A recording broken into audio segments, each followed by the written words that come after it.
wa sahbihi wa man tabi'ahum bi ihsanin ila yaumiddin. Nawaitu ta'alluma wa ta'lim wa naf'a wa intifa' wal ifadah wal istifadah wal hatha ala tamsuki bi kitabillahi ta'ala wa sunnati rasulih wa du'a ila huda wa dalalata ala al-khair wa ibtigha'a mardatihi wa qurbihi wa thawabihi subhanahu wa ta'ala. Allahumma faqihna fid din wa 'allimna ta'wil. Rabbi shrah li sadri wa yassir li amri wa hlul 'uqdatam min lisani yafqahu qawli waj'al li waziran min amri.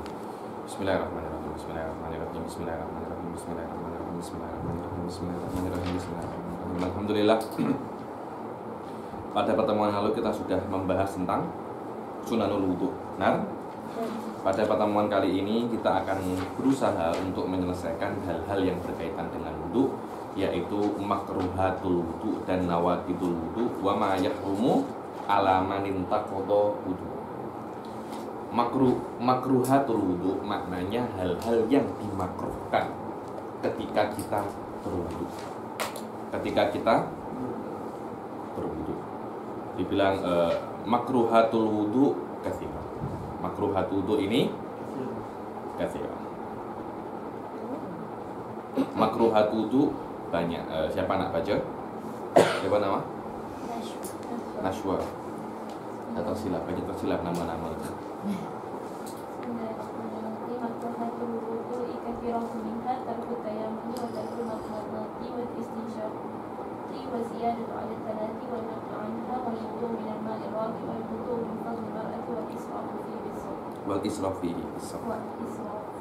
Wal israfu fihi makruhatul wudu katsirah. Kita tahu ya, yang namanya makruh itu maknanya kalau ditinggalkan mendapat pahala, kalau dilakukan tidak mendapat dosa. Makruh itu dilarang, tapi dilarangnya tak confirm. Karena dia tak confirm, dia tak ada dosa. Berbeza dengan yang namanya haram. Haram juga dilarang, tapi larangan yang ada di haram itu confirm. Karena itu haram itu berdosa.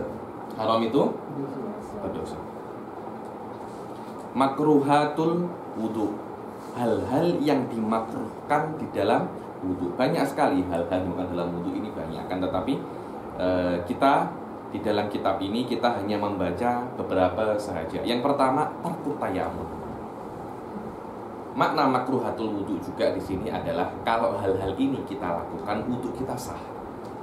Wudu kita sah. Akan tetapi cuma kita tidak mendapat pahala lebih.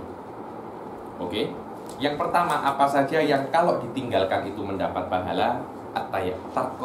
Tarkut tayammum. Kalau kita meninggalkan tidak tayamun, itu mendapat pahala. Kita sudah mengetahui di antara sunnah wudu itu apa? At-tayamun. Apa ya? Ada namanya makruh, ada namanya khilaful aula. Itu berbeza. Pernah dengar khilaful aula? Pernah? Tahu maknanya apa? Ada khilaful aula, ada makruh, itu berbeza. Apa ya? Khilaful aula ini Anda melakukan sesuatu tidak sesuai sunnah, itu namanya khilaful aula. Maknanya sunnah Anda tinggalkan, itu namanya khilaful aula. Ya. Kalau saya menyuruh Anda duduk, maknanya jangan berdiri. Al-amr bisyai' nahyun an diddihi. Ketika saya memerintahkan sesuatu, maknanya saya melarang hal sebaliknya. Di dalam sunnah ada sebuah perintah. Maknanya, contohnya at-tayammum, mendahulukan kanan sebelum kiri. Kalau Anda membasuh tangan, bukan membasuh langsung dua macam ini, akan tetapi kanan dahulu baru kiri. Kalau maknanya, kalau Rasul menyuruh kita untuk mendahulukan kanan, secara tidak langsung Rasul melarang kita mendahulukan kiri. Akan tetapi Rasul tak cakap saya larang Anda dari kiri. Tak ada. Tak ada Rasulullah melarang untuk wudhu dari kiri, tak ada. Yang ada Rasulullah menyuruh wudhu dari kanan. Sesuatu yang ini penting sekali. Sesuatu yang dilarang tapi larangan ini diambil dari kebalikan perintah, itu namanya khilaful aula. Tapi makruh ada nas yang memang benar-benar dia itu melarang, dibilang nahyun khos. Contohnya di sebuah hadis dikatakan kalau masuk masjid jangan sampai duduk kecuali sholat 2 rakaat. Maknanya duduk dilarang, tapi Anda melakukan itu. Nah, itu makruh. Di situ ada sebuah larangan. Yang larangan itu Anda langgar. Berbeda dengan sunnah. Sunnah itu tak ada larangan, yang ada perintah. Tapi dari perintah kita boleh paham larangan. Itu namanya khilaful aula. Wallahu a'lam. Tarkut tayamun ini dia itu khilaful aula apa makruh. Tapi di sini masuk ke dalam makruh. Oh, makruh lebih dahsyat daripada khilaful aula. Ada lagi namanya khilaful afdal. Zahir. Khilaful afdal itu sunnah itu banyak. Sunnah itu banyak. Contohnya ghurrah wa tahjil. Anda boleh memanjangkan tahjil sampai sini, tapi Anda tak lakukan sampai sini. Anda lakukan sampai sini. Anda tidak melakukan sesuatu sunnah dalam level yang paling sempurna, dikatakan itu khilaful afdal. Tapi kalau Anda meninggalkan sunnah itu, dikatakan khilaful aula. Kalau Anda melakukan sebuah larangan yang larangan itu tak haram, dikatakan dia itu makruh. Ini dalam ilmu usul fikih dibahas macam ini. Perbezaan antara makruh, khilaful afdal sama khilaful aula. Dah faham syarilah?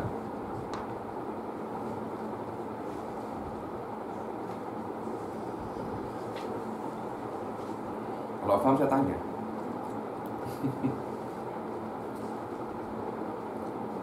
Boleh saya ambil satu pen?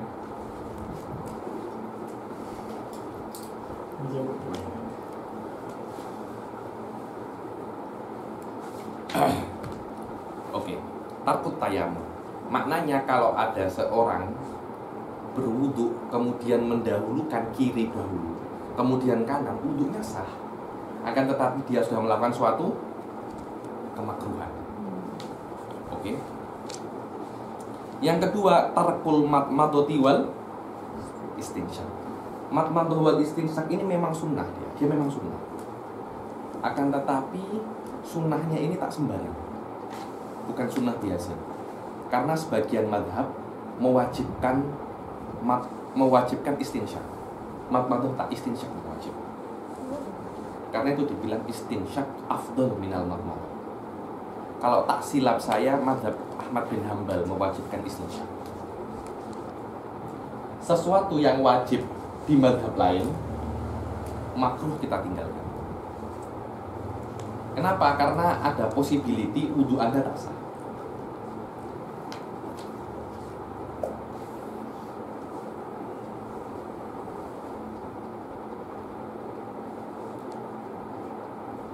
Tarkul madmadah wal istinsyaq. Maknanya kalau Anda berwudu tanpa berkumur dan membersihkan hidung, wudu Anda sah, tapi hukumnya makruh.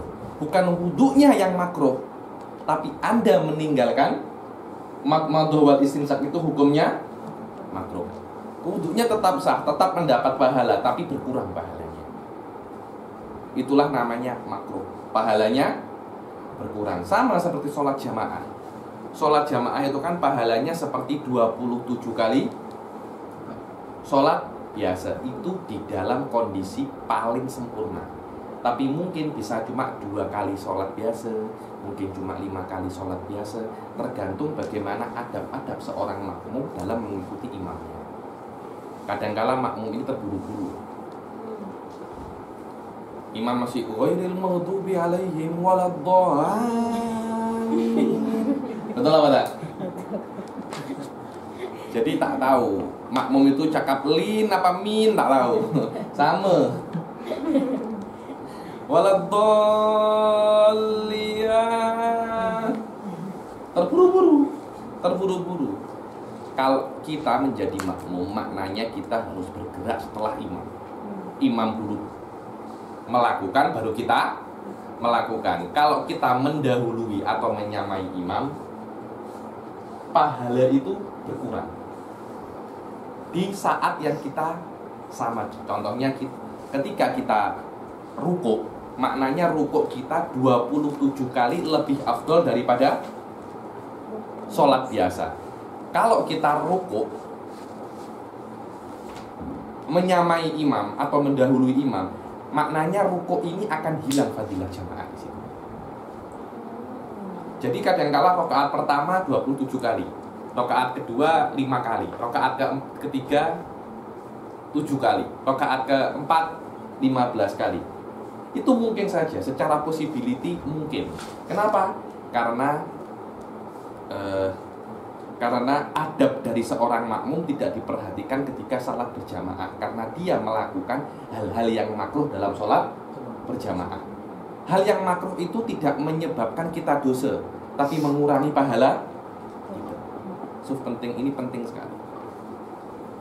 Karena pahala ini mungkin pahala kecil, mungkin pahala besar, mungkin pahala sedikit, mungkin pahala banyak. Makruh itu mengurangi pahala yang banyak dan memperkecil pahala yang besar. Tarkul madmadati wal istinsyak. Yang ketiga dari makruhatil wudu, waziyadatu ala talas. Aziyadatu ala salas. Dia melebihkan wudu itu lebih dari 3 kali. Bukankah kita itu di sunan wudu disunahkan untuk yang namanya tatlif? Tatlif maknanya kita 3 kali. Ziyadah ala talas yang makruh ini kita bukan 3 kali wudu, tapi 5-7 kali. Ketika ada unsur apapun itu, kita sudah mengetahui bagaimana dianggap 3. Maknanya harus setelah tamamul udwi dan qoblal intiqal ila udwin akhar.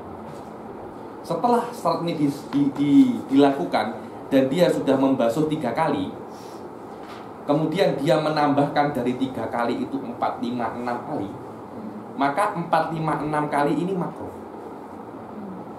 dan akan boleh mengurangi pahala berwudu.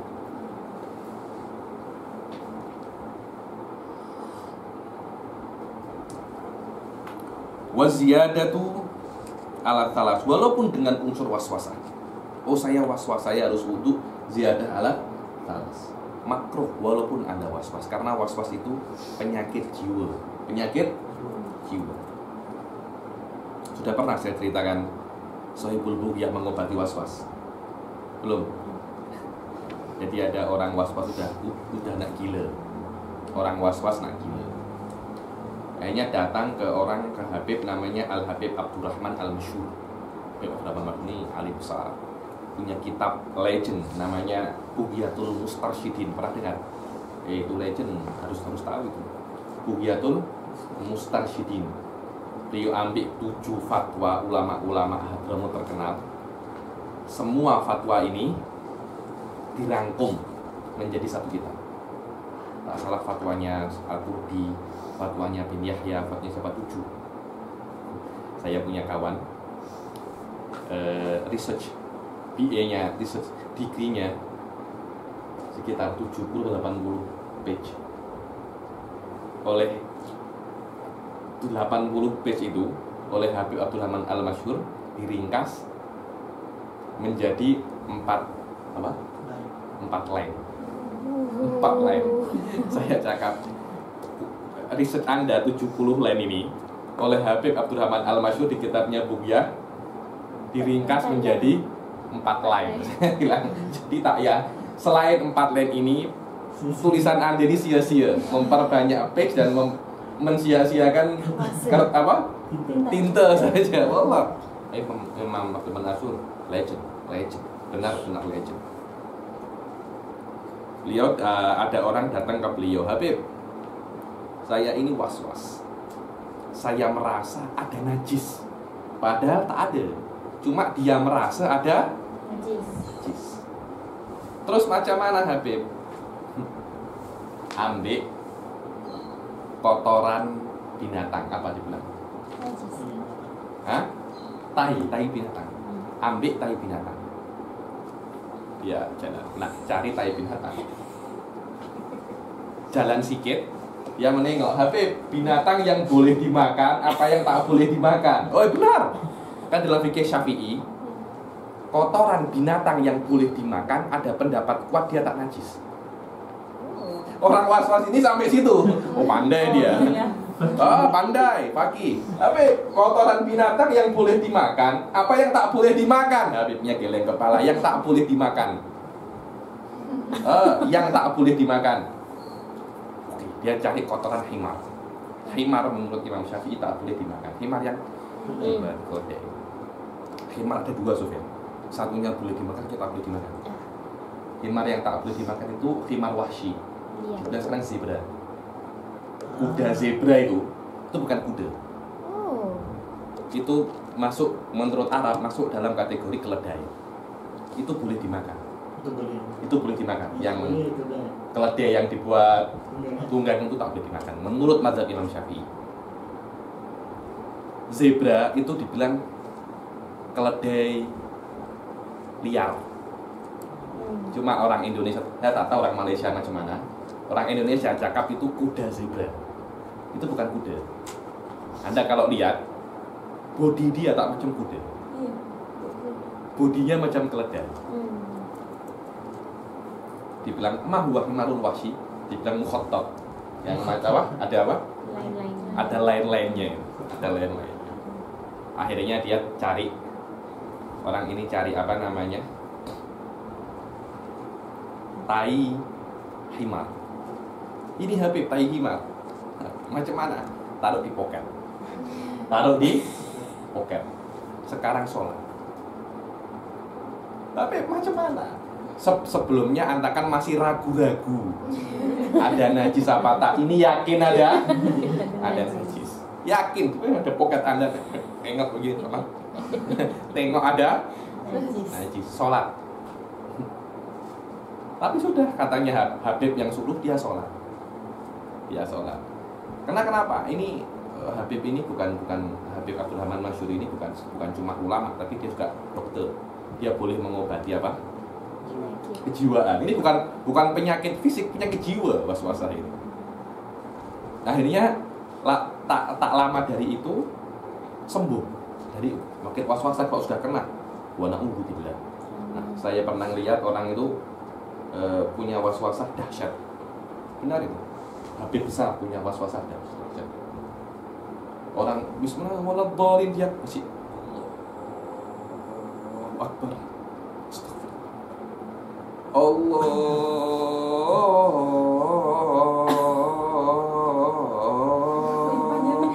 Panjang sangat. Ada semacam was-wasah, penyakit jiwa. Hati-hati kena was-was. Was-was sedikit tak apa, tapi kalau was-wasahnya sudah dahsyat, kena sangat. Akhirnya para murid-muridnya Habib Abdurrahman Masyhur cari di kitab-kitab yang besar-besar Syafi'iyah, apa ada pendapat yang mengatakan kotoran hewan yang tak boleh dimakan tak najis ada. Dan pendapat itu dipakai untuk mengobati orang yang sedang terkena was-wasan. Jadi kalau Anda sholat, ada yakin najis, Anda tak mengulang. Apalagi kalau Anda sholat, Anda kira ada najis, itu lebih rendah levelnya. Kalau ini saja Anda boleh sholat, apalagi was-was Anda. Lama-lama sembuh akhirnya was-wasnya. Iya, lama-lama sembuh. Wa ziyadah ala talas. Dan di antara yang najis yang tidak boleh dimakan, tak najis. Ada pendapat kuat, bukan pendapat, tapi menurut pendapat Muqtamad Syafi'i tetap najis. Cuma ada pendapat kuat bilang itu tak najis. Dibilang apa? Bahasa fikihnya ar-rawthul ma'kul. Rawthul ma'kul. Rawthul ma'kul ini tahi hewan yang boleh dimakan. Iya, tak boleh dimakan, tak ada. Tak boleh dimakan. Lebih najis lagi. Sama, cuma khilafnya sedikit. Tak sekuat khilafnya di yang boleh dimakan. Wan naksu anha, bukan hanya lebih dari 3 kali, tapi kurang dari 3 kali. Kurang dari 3 kali basuhan juga hukumnya makruh. Wal wudu minal ma'ir raqid, dan wudu dari air yang bertakung. Jadi dia ambil apa namanya, artikel mungkin coba apa namanya, wudu dari air yang bertakung. Tapi air bertakungnya ini dia bukan, kadangkala kita ini ambil air itu kita buat untuk wudu. Kadangkala ada air bertakung kita langsung wudu di situ. Yang maksudnya yang nomor 2. Jadi ada air bertakung, kita wudu langsung dari situ.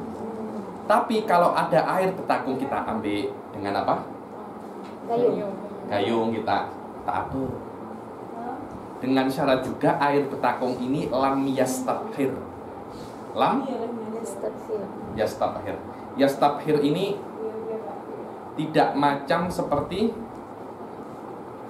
bahar. Laut. Ma'ul. Hah? Oh iya. Bentar ya. Yastabhir ini sekiranya kita menggerakkan satu janib, gelombangnya itu tak sampai, itu namanya istibhar. Di kolam renang besar kita gerakkan yang pelan, ada gelombang kan? Gelombang ini tak sampai ujung, itu namanya istibhar. Kalau air bertakungnya macam itu, berwudu di situ tak apa, karena besar. Tapi kalau dia tak bertakung, kalau dia bertakung dan tak sampai yastabhir, walaupun lebih dari 2 bulan, makruh. Hukumnya makruh. Berbeza kalau wudu dari tidak paham. Wudu langsung dari air yang bertakung, rokit. Air menggenang. Ya menggenang itu bahasa Indonesia. Bahasa Melayu bertakung kan? Rokit. Makna rokit itu tidak mengalir. Nah, wudu dari situ langsung direct. Tidak kita ambil gayung, jadi gayung itu kita pakai. Tak, dia langsung ambil dari situ saja. Boleh, tapi hukumnya makruh. Saya tak tahu kenapa sebabnya makruh. Mungkin ada hadis-hadis yang cakap itu makruh, karena mungkin air bertakung itu tempatnya jin atau apa.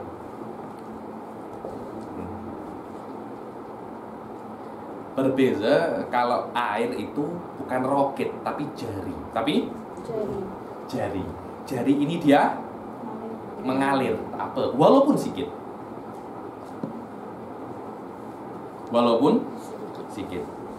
Wadah. Boleh kita pause kejap? Saya nak telepon lagi bersama saya.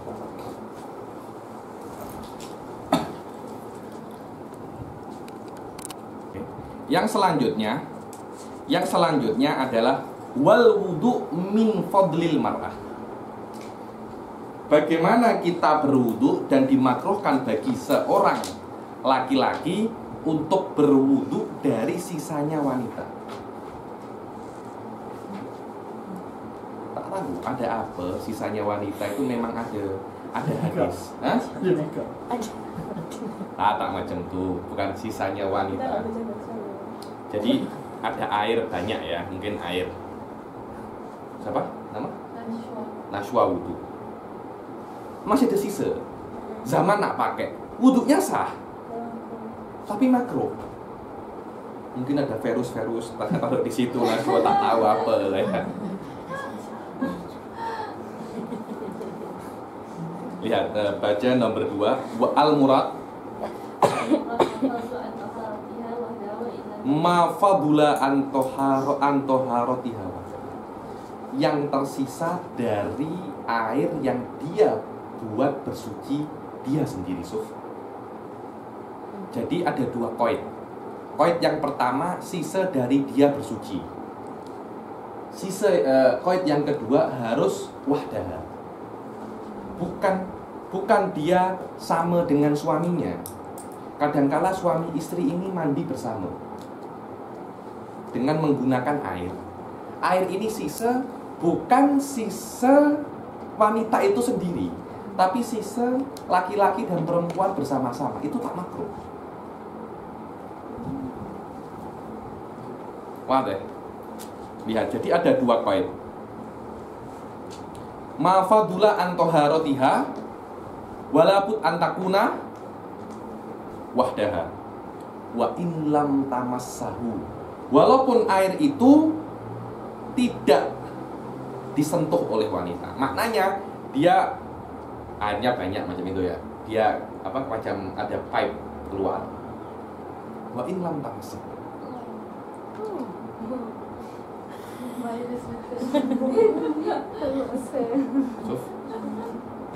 tak tahu saya. Hah? Wa in lam tamassahu. Tak tahu, mungkin ada hadis atau apa, saya tak tahu. Wa in lam tamassahu fala karahata fi ightisalir rajuli aw wudu'ihi ma'aha minal ina. Kalau bersama-sama tak apa. Bersama-sama tak apa. Tapi kalau sisa, menggunakan sisa laki-laki tak apa. Sisa perempuan yang tak boleh. Hah? Walaupun mak kita. Karena di sini cakapnya mar'ah. Selama dia perempuan, walaupun itu mahrim kita, tetap dibilang makruh. Koidnya bukan mar'ah ala jenabiyah, mutlakul mar'ah. Mutlakul mar'ah. Wallahu a'lam, saya tak tahu apa mungkin ada hadis ini macam ta'abudi. Tapi saya yakin kalau memang kita tahu hadisnya apa, pasti ada ulama-ulama cakap ada macam hikmah di balik itu. Pasti ada hikmah di balik itu. So, lihat, hanya untuk toharoh saja. Tapi wala fima masathu fi syurub. Jadi kalau sisa dari apa? Minum tak apa. Istri saya minum setengah, saya nak minum sisa. Tak apa. Tak makruh. Khusus untuk wudhu tak boleh. Sikit pelik kan? Kenapa? Allah. Mungkin ada apa namanya? Ada ahadits atau ada apa yang kita tak tahu apa itu. Wala fima masathu fi syarab au adkhalat yadaha fihi bilaniyah. Atau wanita itu masukkan tangannya ke air itu tanpa niat. Kemudian zaman nak pakai itu untuk berwudu tak apa. Karena masukkan tangannya ke tempat itu dengan niat bukan toharoh. Syaratnya untuk menjadikan air sisa itu makruh ada 2. Air itu sisa dari toharoh dan sisa dari perempuan sendiri. Kalau itu bukan toharoh tak apa. Walaupun perempuan itu menyentuhnya, tapi kalau itu sisa dari toharoh, maka sisanya itu makruh walaupun perempuan itu tak menyentuhnya. Kenapa? Allah, mungkin ada semacam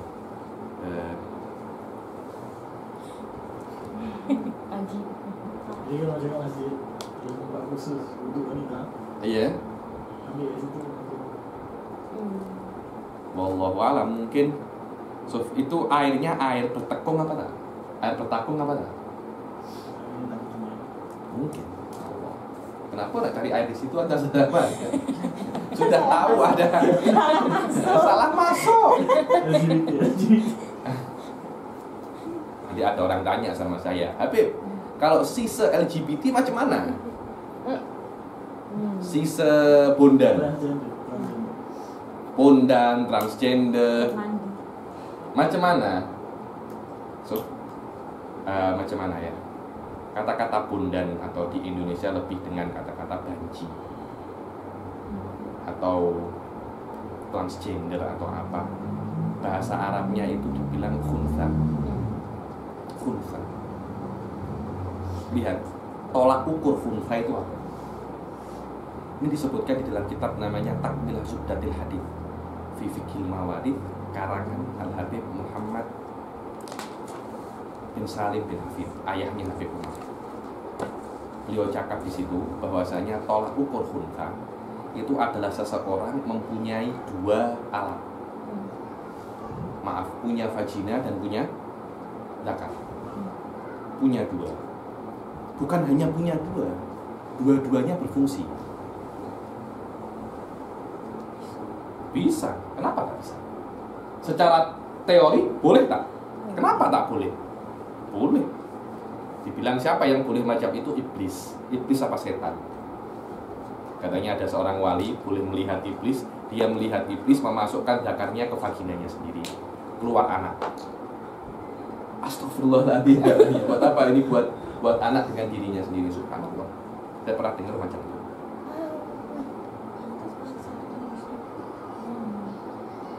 Wah deh. Kemudian, oh Habib, dia ini punya dua alat, satu vagina, satu zakar. Saya tanya, apakah dua-duanya berfungsi? Oh tak Habib, yang berfungsi hanya zakarnya, berarti dia laki-laki. Oh tak Habib, yang berfungsi hanya vaginanya. Oh dia berarti dia perempuan. Contohnya, ininya sudah macam kayu tak berbuat apa-apa, tapi dari vaginanya keluar darah haid, keluar apa-apa, yang berfungsi semua berfungsi macam normal, macam berfungsi haid, semua berfungsi. Saya tanya, dia lebih suka ke siapa? Oh, hatinya kalau melihat orang-orang handsome senang. Nah, borak dengan orang handsome, berarti dia perempuan. Oh tak, dia kalau ada orang-orang cantik, dia pasti cakap. Orang cantik, Masya Allah, cantik sangat. Berarti dia laki-laki. Apa? Oh tak Habib, sama. Sama, jadi tak ada yang lebih. Iya, saya tahu dia suka laki-laki, dia suka perempuan. Cuma mana yang lebih dominan? Oh tak Habib, sama. 50-50 sama. Di situ baru dikatakan dia itu khunsa. Hah? Terus macam mana hukumnya khunsa? Kita cakap dengan yang paling berat. Kalau sholat wajib pakai telekung. Kalau sholat pakai telekung. Kain kafannya yang paling dahsyat berapa?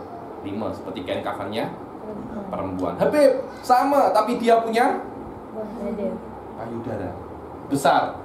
Tak kisah, payudara tidak menjadikan dia perempuan, karena ada beberapa laki-laki mempunyai payudara. Habib, dari payudaranya keluar susu. Tak kisah, alamat perempuan itu bukan itu.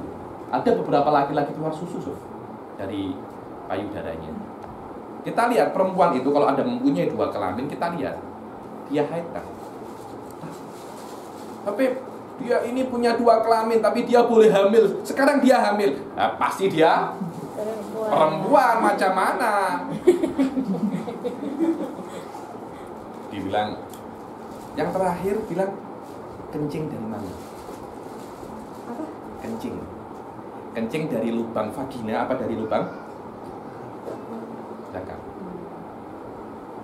Macam Katanya ada sebuah cerita di Faraid, ada orang menginap 40 hari untuk mengetahui dia ini laki-laki apa perempuan. Kata budaknya, ya tuanku, wahai tuanku, Anda ini sudah 40 hari memberi makan tamu-tamu ini pasal masalah khunsa ini. Caranya mudah, ittabi hukmal mabal. Hukmal mabal, tempat kencingnya dari mana? Kalau dia kencing dari zakarnya berarti dia laki-laki. Dari selain zakar berarti dia perempuan. Terakhir dia suka siapa? Karena Allah menciptakan manusia ini suka dengan lawan jenisnya. Laki-laki suka perempuan, perempuan suka laki-laki. Kalau ada perempuan suka perempuan, laki-laki suka laki-laki, itu extraordinary. Di luar tabi'i, dia di luar tabi'i. Dan luar tabi'i itu tak. Oke. Wadah? Oke. Adapun transgender yang dulu perempuan kemudian berubah laki-laki ataupun sebaliknya, tak membuat dia mempunyai hukum apa yang dia rubah. Hukumnya tetap. Sebelum dia transgender apa? Hah? Misalnya laki-laki berubah menjadi perempuan, tetap laki-laki. Atau dia perempuan berubah menjadi laki-laki, tetap dia perempuan. Perubahan itu tidak membuat dia berubah, karena Allah sudah menciptakan dia laki-laki dan Allah menciptakan dia perempuan. Perubahan dokter sebaliknya tidak merubah hukum Allah di dia, tidak merubah hukum Allah di dia. Subhanallah, tak boleh. Itu namanya kalau dibilang taghyiru khalqillah. Di dalam fikih itu dikatakan Anda memotong ini apa ya? Kening ini haram hukumnya. Memotong kening ini hukumnya haram karena Anda merubah ciptaan Allah. Ini kening. Macam mana Anda potong zakar dan robek untuk membuat vagina? Macam mana? Haram. Dan hukumnya tidak membuat Anda berubah menjadi perempuan, tetap Anda menjadi laki-laki.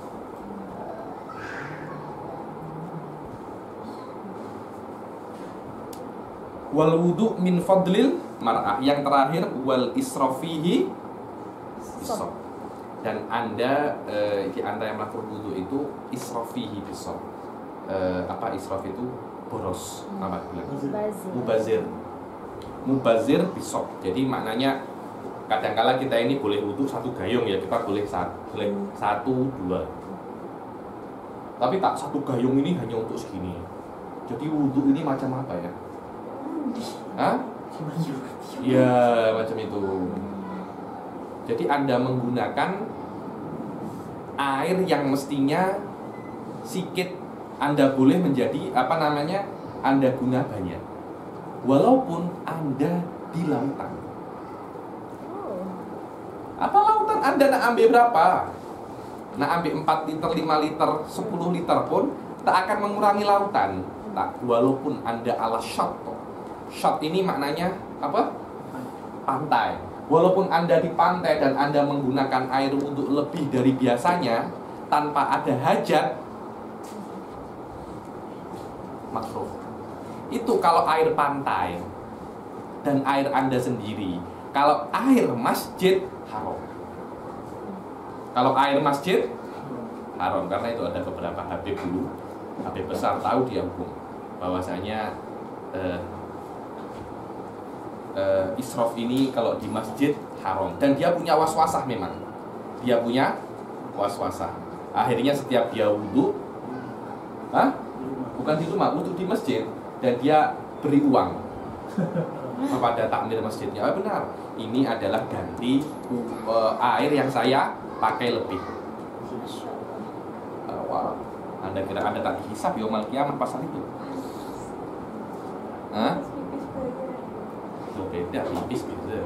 Pokoknya gini loh, kita tahu berapa kadar yang biasa dipakai. Orang nak kencing, kadarnya kan kita tak ada orang nak bersuci dari kencing pakai air 30 liter.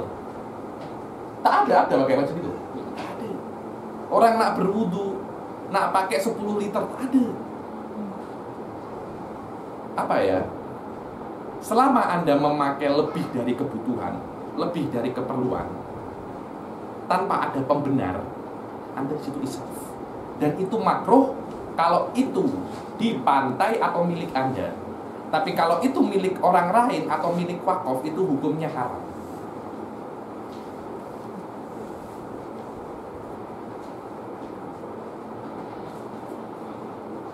So bi an ya'khudhu lil udwi aktsar mimma yakfi fi wajibihi wa wasnunihi walau ala syatt. Makna israf adalah Anda mengambil bagi anggota tubuh lebih banyak daripada yang cukup di dalam kewajibannya dan kesunahannya walaupun di pantai. Wa mahalluhu fi ghairil mauquf. Dan kemakruhan ini tempatnya di selain mauquf. Adapun di air yang mauquf seperti air yang ada di masjid-masjid, maka menggunakan lebih dari mauquf hukumnya haram. Wa illa fahuwa haram. So, hati-hati menggunakan milik orang, menggunakan mauquf. Bukan hanya air, listrik. Anda nak menggunakan listrik masjid. Bukan hanya listrik masjid, listrik madrasah. Karena wakaf itu bukan hanya untuk masjid. Kita tahu ini rumah ini wakaf apa tak? Hah? Tempat student itu wakaf. Maknanya itu tidak boleh digunakan selain apa yang dia perlukan. Kadang-kadang tuh saya tak tahu ya di sini macam mana. Cuma beberapa ada orang itu di pesantren. Tak ada guna apa-apa. Dia belajar semestinya cuma perlu satu lampu. Dia nyalakan semua. Haram. Anda nak belajar tak apa. Memang lampu itu diwakafkan untuk orang yang nak belajar. Tapi pakailah secukupnya. Mestinya Anda perlu satu lampu. Oke, satu lampu. Kenapa harus dua? Oh, tak boleh Habib.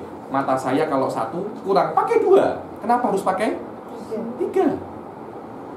Selama Anda memakai lebih dari apa yang Anda perlukan, dan itu adalah hal yang wakaf, maka hukumnya haram. Ada yang nak tanya sebelum saya teruskan? Maaf Habib, tadi Habib cakap yang ya, silakan. Tadi Habib cakap yang pasal air bertakung tu kan, kalau air tu dia punya gelombang dia tak sampai ke sana, ambil wuduk direct tak makruh. Pak makruh. Tapi walaupun kurang daripada 2 kula. Tak mungkin. Kalau mungkin dia macam ni tapi dia besar gitu. Tak ada macam itu. Pasti akan sampai. Istibhar ini macam swimming pool. Tak apa. Karena sudah namanya saja macam yastabhir. Yastabhir ini apa ya? Macam bahar. Macam laut. Oh, ini dua kula. Dua kula bukan laut.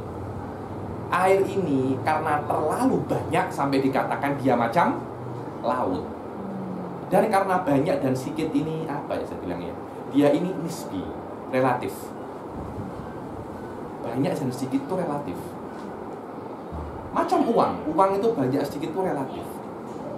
Bagi orang kaya 1.000 ringgit itu sedikit.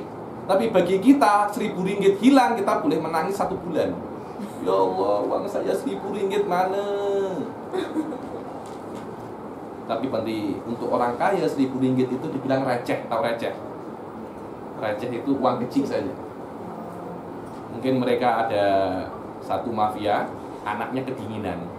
Dia tak ada kertas, tak ada apa, dia ambil uang $2 juta, dia bakar. Uang itu dia bakar agar anaknya tak merasa sejuk. Uang segitu bagi dia sedikit. Oh, kita nak bakar $2 juta, alamak. Kita mungkin tak pernah lihat macam mana uang $2 juta nak kita bakar. Subhanallah, karena banyak dan sedikit itu relatif. Maka para ulama itu memberi sebuah topik. Macam mana air yang banyak? Air yang banyak adalah sekiranya kalau kita gerakkan ujung, gelombangnya tak sampai ujung situ. Dikatakan dia itu yastabhir. Dan ketika yastabhir, Anda langsung nak wudhu direct dari situ. Maka bukan yang dikatakan kholidah ya. Kholidah itu kita nak tipiskan, tapi dia 2 kulah. Jadi kalau kita gerakkan memang tak boleh ada di situ. Karena sampai juga. Hah?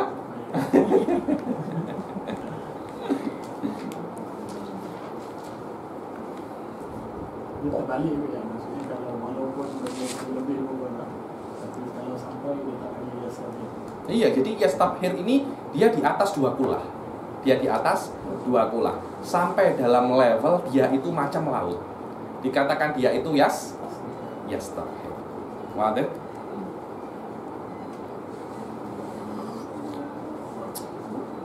Tanya lagi.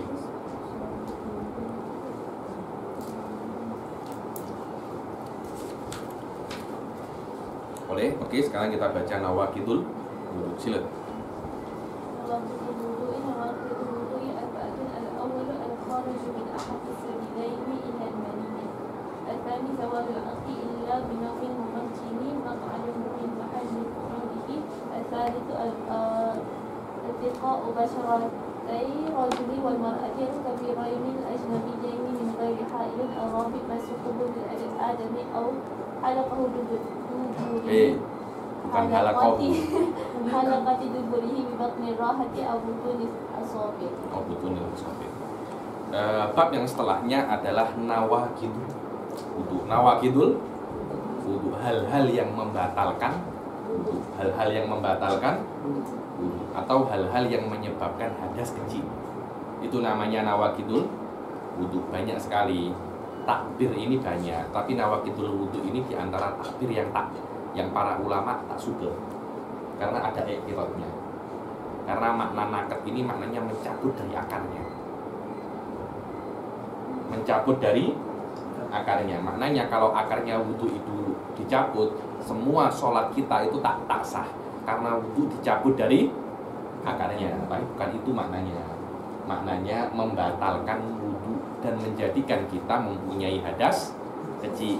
Karena itu Shahihul Minhaj Imam Nawawi ketika di dalam bab ini takbirnya bukan nawaqidul wudu, tapi apa? Asbabul hadas, bukan mubtilat, asbabul hadas. Asbabul hadas.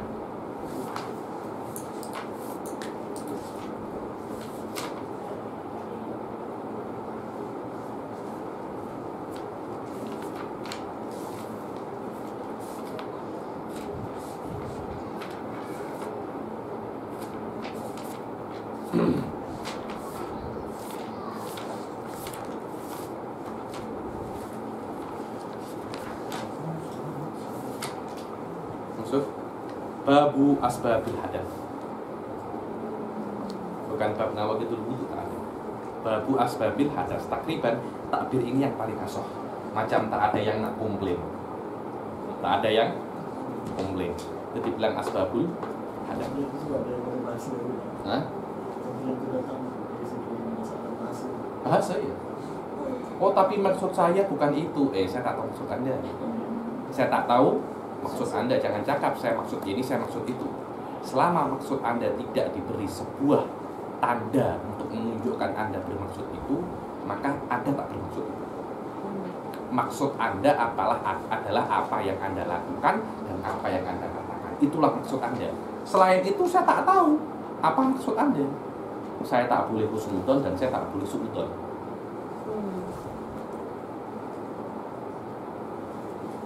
Nawaqidul wudu'i arba'atun. Hal-hal yang membatalkan wudu itu ada 4. 4 ini saja. Selain 4 tak ada. Jangan ditambah-tambahi. Orang banyak. Habib, di sini saya ada najis. Saya perlu wudu tak? Banyak orang yang macam itu sama saya. Habib, ada najis. Apakah saya perlu wudu? Apakah ada di antara hal yang membatalkan wudu terkena najis? Terus macam mana? Najisnya dihilangkan, cuci kaki. Tapi apakah Anda perlu mengulangi wudu? Nah. Habib, saya muntah. Apa muntah katanya? Saya muntah. Oh, ke dokter? Tak, maksud saya Habib, apakah wudu saya batal? Apakah ada dari 4 ini murah. Banyak orang akan tanya pasal itu kepada itu di dalam hawashi kutub fikih yang besar-besar. Nawaqitul wudu ini 4 dan hanya 4. Makna hanya 4, tidak ada selain itu. Itu penting sekali. Padahal kata-kata 4 ini apa dibilang? Anda belum pernah belajar usul fikih ya. Kejap lagi mungkin bulan depan saya bikin daurah usul fikih. Anda tengok di YouTube. Usul itu sangat penting sekali karena itu sistem untuk memahami fuqaha. Kalau saya cakap 4, maknanya hanya 4. Wadah. Kadang-kala ada orang cakap 4. Oh, belum tentu di atas 4 tak boleh. Itu dalam usul fikih namanya mafhumul adat. Seperti tadi itu, kalau saya cakap berdiri maknanya tak boleh duduk. Imam Abu Hanifah, Anda di kawan-kawan Anda cakap, macam mana? Allah tak cakap jangan berdiri, Allah cuma cakap duduk. Anda menisbatkan kepada Allah hal yang tidak Allah kata. Allah tak cakap. Saya pernah sedikit berdebat dengan salah satu supervisor saya cakap, kok Anda seperti macam ini? Oh, Zainal Abidin, Anda menisbatkan kepada saya apa yang tidak saya katakan. Itu cuma Anda paham. Kemudian paham Anda ini Anda nisbatkan ke saya. Saya tak cakap apa-apa. Cuma Anda paham, pahamnya Anda nisbatkan ke saya. Mungkin saya lihat mukanya Kholidah ini sama saya sedikit cemburu. Saya tak lihat mukanya, saya lihat matanya saja. Matanya kenapa macam ini? Macam-macam tak suka dengan saya. Kamu tak suka dengan saya. Habib cakap apa? Memang saya pernah cakap. Memang pernah saya cakap tidak suka dengan Habib. Tak, cuma saya melihat matanya macam-macam ini. Itu matanya orang-orang yang tak suka. Habib, saya tak cakap. Itu fahamnya Habib. Jangan fahamnya Habib dinisbatkan ke saya. Saya tak cakap apa-apa. Takutnya Imam Abu Hanifah ketika tidak mengakui mafhum mukhalafah itu menisbatkan sesuatu kepada Allah yang mana Allah tak cakap. Khilaf, masalah ini khilaf, bukan masalah yang Imam Syafi'i punya style sendiri, punya style. Nah itu kita biasa lah ya. Biasanya kalau ada waktu-waktu zakat, mungkin emak abah Anda cakap, nanti kalau ada orang miskin datang, Anda bagi zakat. Datang orang namanya Zaman pakai alpar, pakai apa? Dasi, tai itu, dengan gondrong-gondrong aja gitu. Datang mengetuk pintu. Anda beri zakat. Emak ayah anta marah tak? Marah. Loh, apakah emak ayah anta menyuruh Anda tidak memberi orang yang kaya? Tak. Hanya mengatakan berilah orang yang miskin. Betul apa tak? Ya tapi apa? Jangan menisbatkan ke orang tua Anda hal-hal yang tidak dia katakan. Betul apa tak? Tapi kita bisa paham kalau orang kaya tak bagi. Padahal orang tua kita tak cakap itu. Ini pasal masalah ini penting sekali di dalam Anda nanti diskusi. Terutama kalau Anda politik. Memahami hal semacam ini qatil. Benar-benar qatil. Fokus memahami hal-hal bagaimana mafhum mukhalafah. Kalau Anda membuat peraturan, nanti ada furuk-furuknya macam mana, semua itu dibahas dalam kitab, dalam fan namanya usul fikih.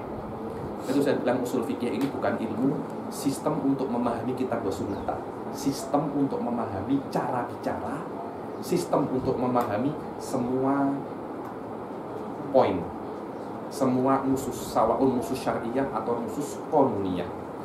Apa nanti di penjara sebenarnya? Di madrasah ini ada undang-undang tak boleh keluar, tak boleh ini. Kalau ada orang pandai boleh usul fikih, dia boleh intervensi. Oh, Anda tak cakap, Anda hanya cakap ini. Oh, tapi maknanya ini saya tak tahu apa yang Anda maksud. Saya cuma tahu apa yang Anda tulis. Nanti Anda ini kelihatannya subjektif saja. Jadi kalau Anda tak suka dengan saya, undang-undang ini akan ditafsirkan dengan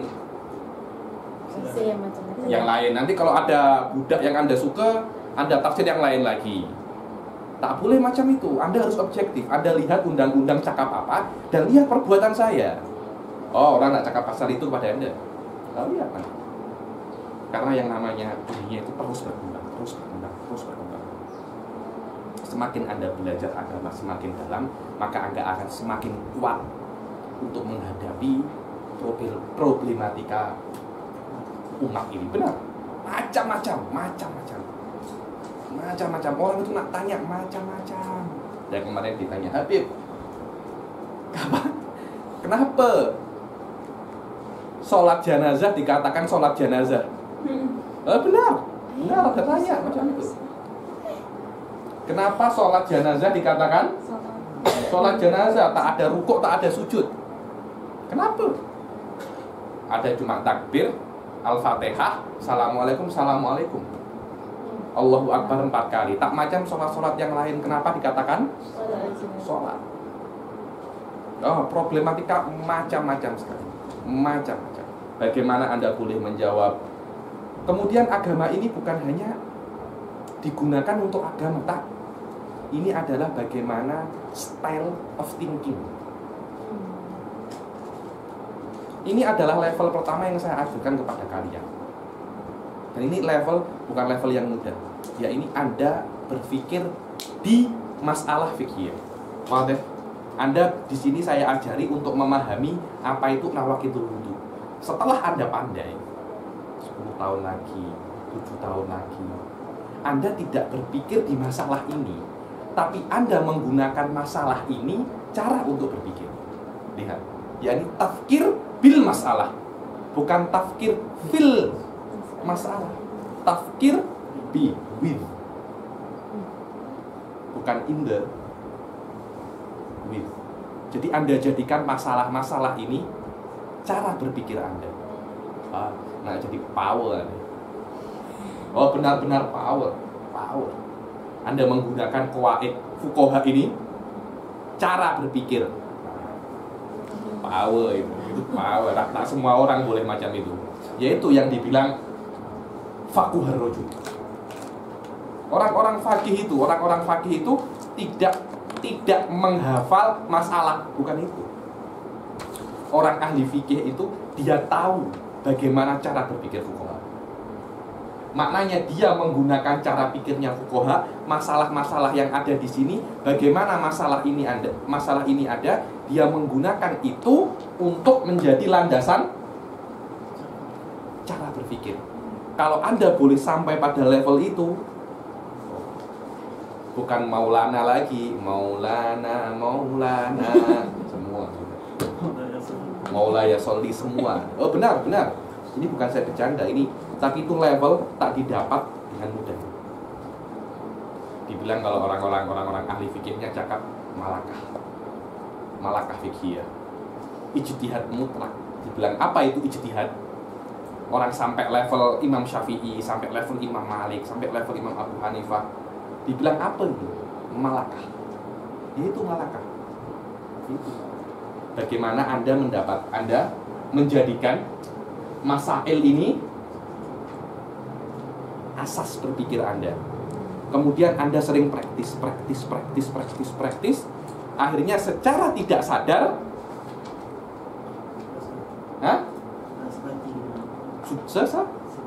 sebati. Kalau bahasa Indonesianya mendarah daging. Masalah ini mendarah daging. Kalau Anda boleh sampai level itu, mungkin boleh jadi mufti mana aja lah itu, mufti mana aja. Tak semua orang boleh seperti itu. Dan itu dilatih. Dulu saya pernah cakap, saya Said Foda guru saya Said, Anda cakap ini, saya tak mungkin cakap pasal ini. Tak Anda cakap masalah ini, tak mungkin saya cakap. Sampai terakhir saya cakap, kalau saya cakap pasal ini, saya himar. Kalau saya cakap ini, saya himar. Tak mungkin saya cakap pasal ini. Kenapa? Karena ketika saya cakap, saya tidak cakap karena saya nak cakap.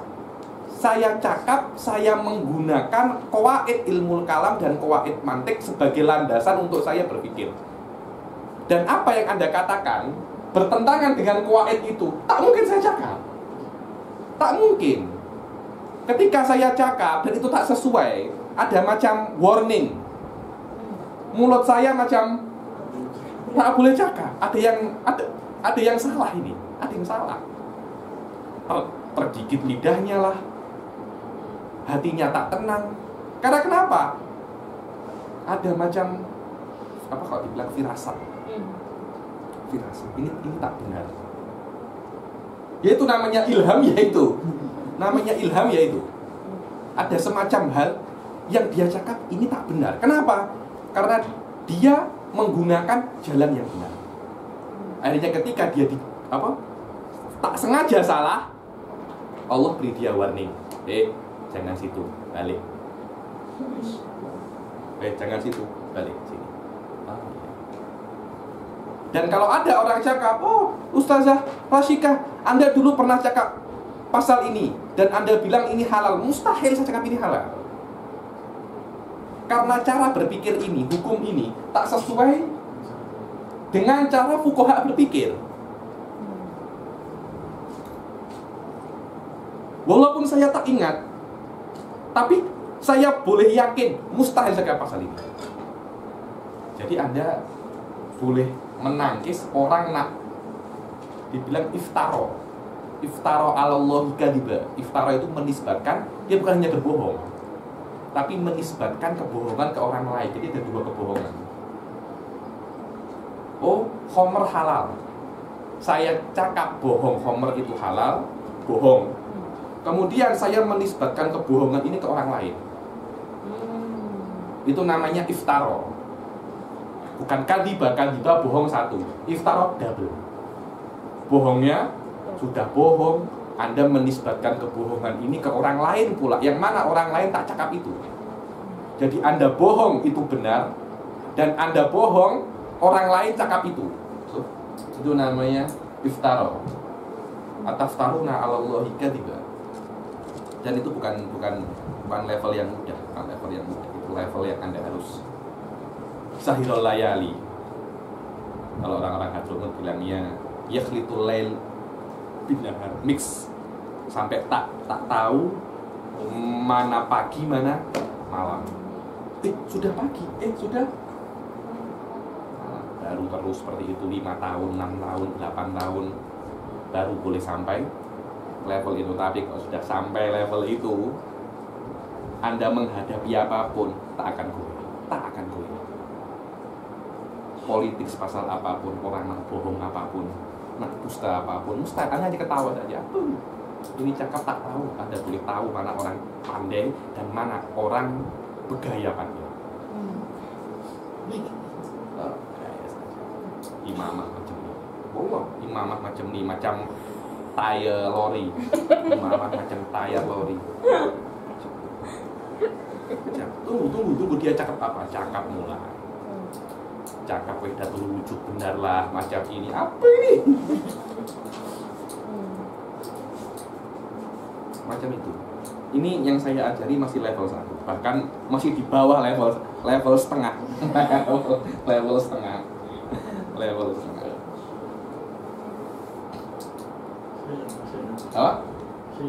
Oh, Syekh.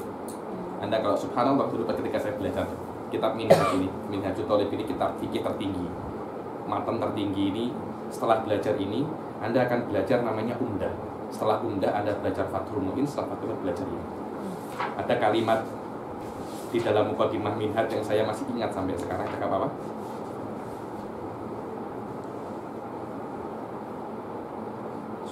Al-muwaffiq litafaqquh fid-din. Litafaqquh. Alhamdulillahil barril jawad alladzi jallat ni'amuhu anil ihsa'i bil ahdad al-mani bil lutfi wal irsyad al-hadi ila sabilir rasyad al-muwaffiq litafaqquh. Kata Syekh Ba'udhan, at-tafaqquh akhdul fiqhi syai'an fa syai'an. Karena ma ukhida jumlatan dhahaba jumlatan. Yang diambil langsung, hilang langsung. Oh, saya 1 hari boleh hatam minhad, esoknya lupa semua. Nah, coba tengok. Ma ukhida jumlatan dhahaba jumlatan. Maknanya yang diambil borongan, hilang juga borongan juga. Ini sedikit intermezzo saja. Belajar tak mudah, Thaliban. Belajar itu orang-orang para sufi mendidik muridnya dengan berbagai style. Di antara style yang paling kuat dengan ilmu. Ilmu perlu sabar. Ilmu itu perlu sabar. Sabar. Orang berzikir perlu sabar. Perlu lebih banyak sabar lagi menuntut ilmu. Coba antum umur 30 tahun masih belajar macam ini, guru marah-marah. Sekarang datang, esok afwan. I'm sorry. Tak nak belajar. Nak datang maulid, atau umur 60 tahun, 70 tahun nak datang. Coba ada pengajian Minhajut Thalibin, pengajian usul fikih Jamul Jawami. Sekali datang, pening. Benar apa tak? Pening, saya pening. Besok tak hadir. Kenapa? Anda tak boleh tarbiyah dengan ini. Tarbiyah dengan ilmu itu bukan tarbiyah biasa. Apa? Nafsu tak suka. Karena kalau ada orang alim satu boleh tahan menuntut ilmu sampai 20 tahun, 16 tahun. Itu boleh memberi hidayah ke mana? Ke macam-macam orang. Ini gitu. Ilmu itu bukan jalan ilmu ini bukan jalan yang mudah, abadan. Jalan yang paling berat. Tapi ilmu itu akan menjadi the last man standing. Yang akan berdiri paling akhir orang berilmu. Benar itu. Dulu ketika saya belajar dengan Syekh Said Foda pernah terus satu saja ke Foda cakap apa? Ya Syekh Zain, cakap dengan saya Syekh Zain, Zainal Abidin. Syekh Zain, saya fi nihayah sultanul ilm. Maksudnya yang akan ada sampai akhir ini ilmu. Harta akan habis, ilmu yang akan ada. Orang kaya sekarang 20 tahun lagi boleh miskin, tapi orang alim sekarang 20 tahun lagi lebih alim. Presiden sekarang, Perdana Menteri sekarang, pemilihan raya depan mungkin tak jadi. Mungkin loh. Boleh apa tak? Mungkin apa tak? Ministri sekarang boleh masuk penjara bulan depan. Ustaz Abdul Somad cakap dia. Saya ketika di sebuah restoran, saya tengah makan, orang-orang datang tertawa. Saya diusir. Saya bilang, apa dosa saya sampai diusir dari restoran ini? Ternyata restoran ini sudah di-booking oleh pejabat ketika itu. Jabatan apa di-booking semua? Di-booking semua. Setelah 2 tahun, Ustaz Abdul Somad meletup. Dia diundang berceramah di jail.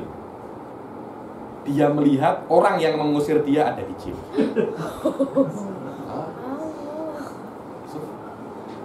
Dunia dibilang al-malu dilun zailu wahalu. Dilun zailu, tahu dil. Dil itu kalau ada matahari di sini, bayangan di situ.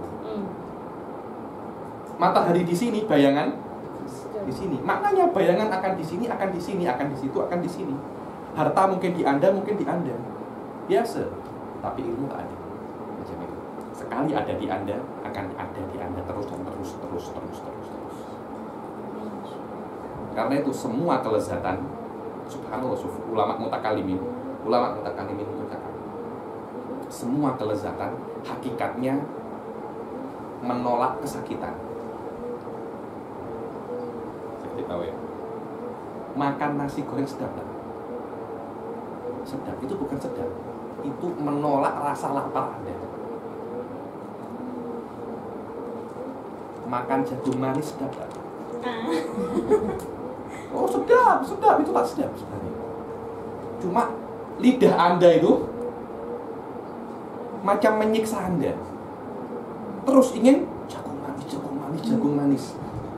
Akhirnya Anda beli. Betul apa tak? Betul. Jagung itu tak enak. Cuma karena lidah ini dengan masuknya jagung manis ke lidah Anda tak menyiksa Anda. Loh, coba kalau jagung manis tak Anda beli, lidah Anda macam mana? Siksa. Keseksa kan? Lu macam tuh. Macam itu. Dibilang tuh Habib mengeluarkan sperma macam mana? Sama. Kalau tak berhubungan dengan istri macam mana? Tersiksa kan? Semua nikmat yang ada itu dibilang Imam Fakhruddin Ar-Razi zawalul alam. Kecuali ilmu. Ilmu itu nikmatun hakiki ya. Dia bukan zawalul alam, tapi ainul laddah. Keladatan yang hakiki itu fahmul masalah. Bukan kaya, kaya itu bukan kenikmatan. Kaya itu menolak sakitnya miskin. Akhirnya Anda kaya. Tapi ilmu tak. Tambah ilmu, nikmatnya tambah. Jadi bilang kullu nikmatin, kullu ladzatin ibarah an zawalil alam. Illal ilm fa innahu nikmatun hakiki. Oh, dzakar hada Imam Razi.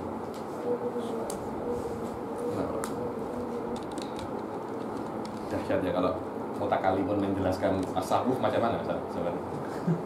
Dahsyat. Hah? Mati. Oh benar.